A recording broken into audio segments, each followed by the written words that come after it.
Oh. Alright. Yeah. Hey guys, it's Corey from Redefining Strength. The pull-up is a badass bodyweight exercise, but for many, achieving that first full pull-up seems impossible. So how can you reach not only that first full pull-up, but maybe even that 15th? Let's first talk about the muscles that you would need to strengthen to improve your pull-ups. What muscles are worked by the pull-up?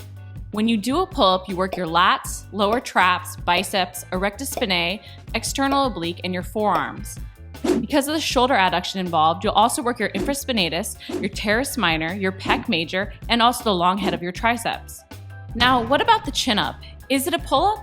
The underhanded grip or the chin-up, in my opinion, is a variation of the pull-up, and it's often easier for beginners to start with. While it works the same muscles, it activates them to different extents, using more bicep and pec major than the pull-up. The same pattern of recruitment is used for both moves, but in a 2010 study, it showed that muscles are activated to different percentages. So don't be afraid to use that chin-up variation too, especially if you're just starting out. What does a proper pull-up look like? For me, a pull-up means a strict pull-up, not a kipping pull-up, which is a completely different technique. While a little kick to eke out that final rep is totally fine, if you're using the pull-up to improve your back strength while protecting your neck and shoulders against pain and injury, you do want to prevent any extra body movement. So to do a full pull-up, grab the bar with your palms facing away. Grip the bar with your hands about shoulder width or slightly wider apart. Make sure you're trying to grip with all of your fingers so you're really grabbing it with the entire hand. You can play around with your grips to find what is comfortable and to change the extent to which muscles are activated, just like with the chin-up.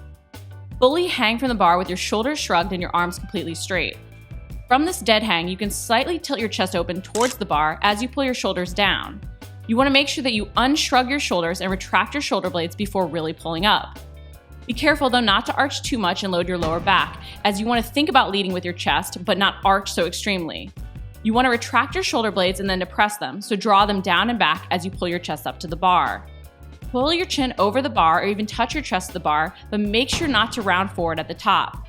Then lower back down in a controlled manner, making sure you don't allow your shoulders to shrug or your shoulder blades to elevate. At the bottom, fully extend your arms and even return to that dead hang before repeating. While this move may seem simple because all you do is pull up and lower down, it's often done incorrectly. Pull-ups can lead to neck, shoulder, and elbow aches and pains, which is why paying attention to our form and our engagement is so key. What are some common mistakes we make when doing the pull-up? Pay attention to your shoulders and your shoulder blades. Even film yourself from the back in a tank. You need to know your shoulders shrugging or your shoulder blades elevating during your pull-ups, especially if only one side raises up. You want to be able to retract and depress your shoulder blades as you pull up and control the movement on the way back down. You also want to note any anterior tipping of your shoulder blades at the top, which would mean you're rounding at the top of the bar. Think lead with your chest. This also means no tucking of your chin as you pull up, which only serves to aggravate your neck muscles. Just be careful when you lead with your chest that you don't excessively arch your back so much you end up loading your lower back. And then don't cheat yourself just to try and do a more advanced variation. No jumping over that initial engagement, start from a dead hang, and perform a full range of motion. No half reps, either not fully straightening your arms at the bottom or not pulling all the way up to the top. You want to get that chin over the bar. While you may decide to play around with partial reps to strengthen your weak points, your full pull-up should look like a full pull-up.